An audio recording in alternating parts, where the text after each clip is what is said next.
आत्मा के लिए 3 अन्न और उनका आध्यात्मिक विवेचन। पांक्त कर्म के फलभूत जिन 3 अन्नों का पहले उल्लेख किया गया, वे कार्य तथा विस्तीर्ण विषय से संबद्ध होने के कारण पूर्वोक्त अन्नों से अलग और उनकी अपेक्षा उत्कृष्ट हैं। उनकी व्याख्या के लिए इस ब्राह्मण की समाप्ति पर्यंत आगे का ग्रंथ है। उसने 3 अन्न अपने लिए किए, अर्थात मन, वाणी और प्राण। इन्हें उसने अपने लिए किया। मेरा मन अन्यत्र था, इसलिए मैंने नहीं देखा। मेरा मन अन्यत्र था, इसलिए मैंने नहीं सुना। ऐसा जो मनुष्य कहता है, इससे निश्चय होता है कि वह मन से ही देखता है और मन से ही सुनता है। काम, संकल्प, संशय, श्रद्धा, अश्रद्धा, धारणा शक्ति, धृति, अधृति, लज्जा, बुद्धि, भय, ये सब मन ही है। इसी से पीछे से स्पर्श किए जाने पर मनुष्य मन से जान लेता है। जो कुछ भी शब्द है वह वाक ही है, क्योंकि ये अवधेय के पर्यवसान में अनुगत है, इसलिए प्रकाश नहीं है। प्राण, अपान, व्यान, उदान, समान और अन्न, ये सब प्राण ही हैं। ये आत्मा, शरीर, एतमन्य अर्थात वाडमय, मनोमय और प्राणमय ही है। तृणयात्मनि कुरुत, इस मंत्र का क्या अर्थ है सो बतलाया जाता है। मन, वाक और प्राण, ये 3 अन्न ही। उस मन, प्राण और वाक को पिता ने प्रथम उत्पन्न कर उन्हें अपने लिए नियत किया। उसमें मन के अस्तित्व और स्वरूप के विषय में संदेह है, इसलिए श्रुति कहती है श्रोत्रादि बाह्य इंद्रियों से भिन्न मन भी है। क्योंकि यह बात प्रसिद्ध है कि कभी कभी पुरुष बाह्य इंद्रिय, विषय और आत्मा का संबंध रहते हुए भी अपने सामने के विषय को ग्रहण नहीं करता। तथा ये पूछने पर कि क्या तूने ये रूप देखा है, कहता है मेरा मन अन्यत्र चला गया था, अतः मैं अन्यत्र मना था, इसलिए नहीं देखा। तथा ये पूछने पर क्या तूने मेरा ये वचन सुना था, कहता है मैं अन्यत्र मना था, इसलिए नहीं सुना। अतः जिसकी सन्निधि न होने पर रूप आदि के ग्रहण में समर्थ, नेत्र आदि के होते हुए भी उन्हें अपने अपने विषय का संबंध होने पर रूप एवं शब्द आदि का ज्ञान नहीं होता, और जिसके रहते हुए वह होता है, वह उन नेत्र आदि से भिन्न समस्त इंद्रियों के विषयों से संबंध रखने वाला मन नाम का अंतःकरण है, ऐसा ज्ञात होता है।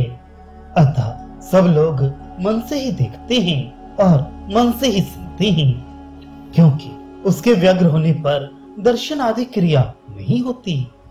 इस प्रकार मन का अस्तित्व सिद्ध हो जाने पर उसके स्वरूप के विषय में ये कहा जाता है काम, स्त्री संबंध की अभिलाषा आदि, संकल्प, सम्मुखस्थ विषय की शुक्ल नील आदि भेद से विशेष कल्पना करना, विचिकित्सा, संशय ज्ञान, श्रद्धा जिनका फल अदृष्ट है, उन कर्मों और देवता आदि में आस्तिकता का भाव रखना, अश्रद्धा इससे विपरीत भाव रखना, धृति अर्थात धारण अर्थात देह आदि के शिथिल होने पर उन्हें संभाले रखना, अधृति इसके विपरीत होना, हे अर्थात लज्जा, धी, बुद्धि और भी भय इत्यादि प्रकार के ये सब भाव मन ही हैं। ये सब मन अर्थात अंतःकरण के रूप हैं।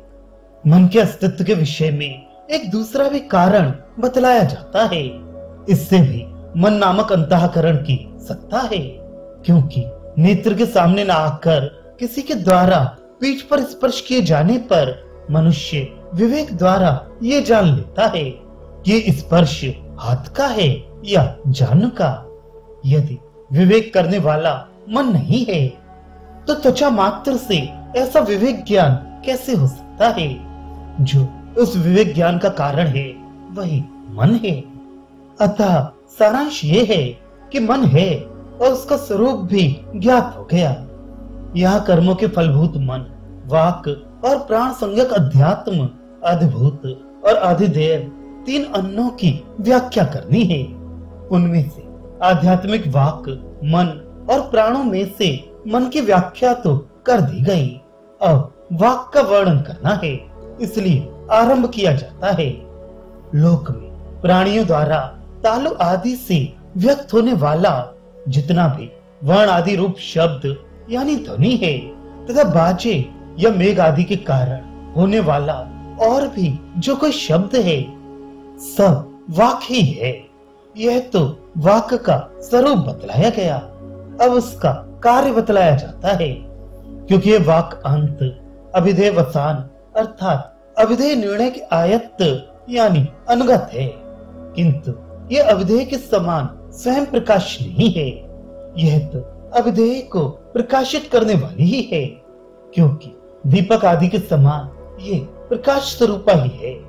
दीपक आदि का प्रकाश किसी अन्य प्रकाश से प्रकाशित नहीं होता, अतः उसके ही समान वाक भी प्रकाश का ही है, वह स्वयं किसी के द्वारा प्रकाश्य नहीं है। इस प्रकार श्रुति अनवस्था दोष की निवृत्ति करती है, क्योंकि यह वाक प्रकाश्य नहीं है। तात्पर्य है कि प्रकाशक ही वाक का कार्य है। अब प्राण का वर्णन किया जाता है। प्राण मुख और नासिका में संचार करने वाली जो वायु की हृदय पर्यंत वृत्ति है, वह प्रणयन अर्थात बहिर्गमन के कारण प्राण कहलाती है। अपान मलमूत्र आदि को नीचे की ओर ले जाने के कारण वायु की जो नाभि स्थान तक रहने वाली अधोवृत्ति है, वह अपान है। व्यान वायमन कर्मा व्यान है, ये प्राण और अपान की संधि है तथा बल की अपेक्षा रखने वाले कर्मों का कारण है।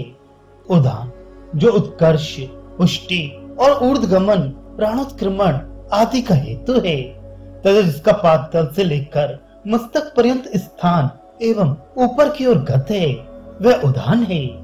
समा खाए पिए पदार्थों का समीकरण करने के कारण अन्न को पचाने वाला उदरस्थ वायु समान है।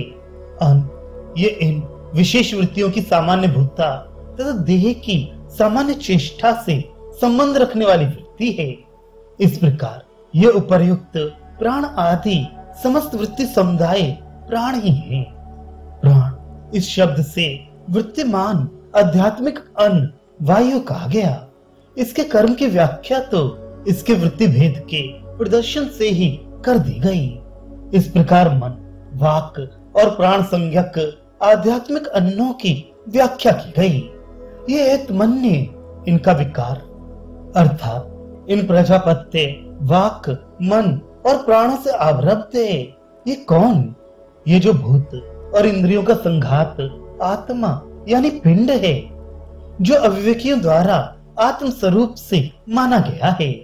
सामान्य रूप से एतनम्या इस प्रकार कहे हुए को ही वाड में मनोमय एवं प्राण में ऐसा कहकर स्पष्ट किया गया है।